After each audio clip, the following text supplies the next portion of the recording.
Right now, voters in 24 states and the District of Columbia can bypass their legislatures by gathering signatures to get proposed laws or constitutional amendments on the ballot. But according to the Associated Press, about 40 bills in roughly a dozen states are being considered or have already been signed into law to restrict this citizen initiative process. Dane Waters is head of the University of Southern California's Nonpartisan Initiative and Referendum Institute. Mr. Waters, in your view, what's the role of this citizen ballot initiative in our American democracy?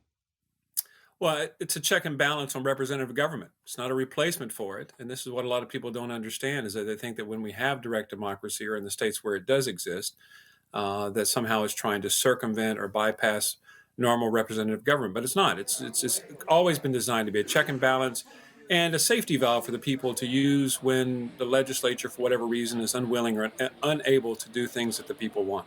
And why are legislatures, why are lawmakers, elected lawmakers, trying to restrict it? Well, there's always been this animosity by lawmakers against direct democracy in the United States ever since the process has been around. They see it as an affront to their power. But what they seem to forget is that when they are elected, the people aren't giving away their sovereign rights. They're just loaning those rights to the lawmakers. And they reserve the right to make laws with the initiative process or direct democracy. And so this confrontation between lawmakers and the people has always been there. And this is why we see the affront and the assaults on the process that we're seeing. And what sorts of restrictions are we talking about that are being proposed or actually enacted in some laws?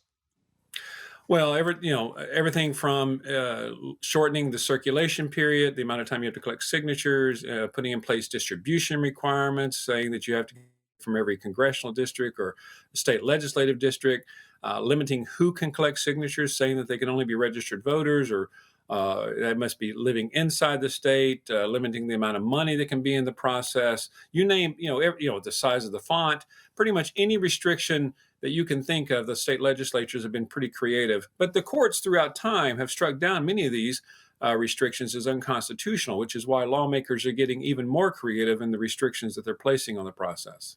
Now, some lawmakers who are proposing these restrictions say they're trying to prevent a special interest from hijacking the process. What do you say to that? Well, first of all, every human being on this planet is a special interest. Everyone has their own interest, special interests, just like any interest, have the right to propose anything. At the end of the day, it doesn't matter who is behind a ballot measure. Only the citizens of a specific state can vote for it.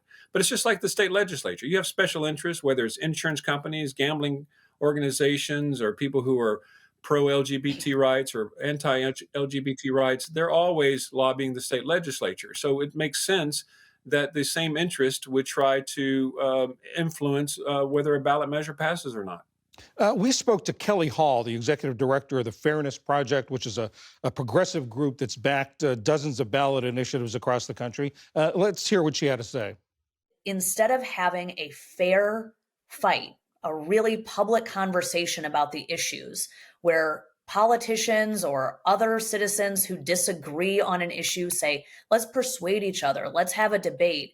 Instead, they're making changes to font size of petitions and how many you can carry and who's allowed to carry them.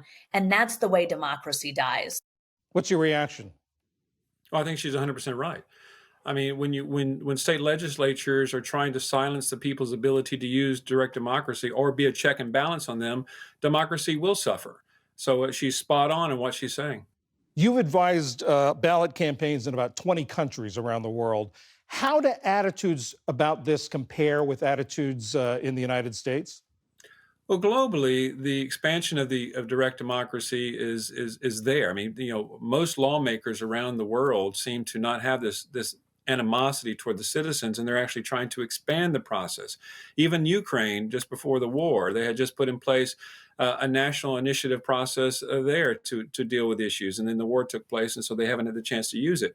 In the United States, there's this, as we've talked about, this constant animosity between lawmakers and the people, where the lawmakers try to shut the people out of the process. So around the world, lawmakers try to include the people. In the United States, lawmakers seem to try to exclude the people. Dane Waters, thank you very much. Thank you for having me.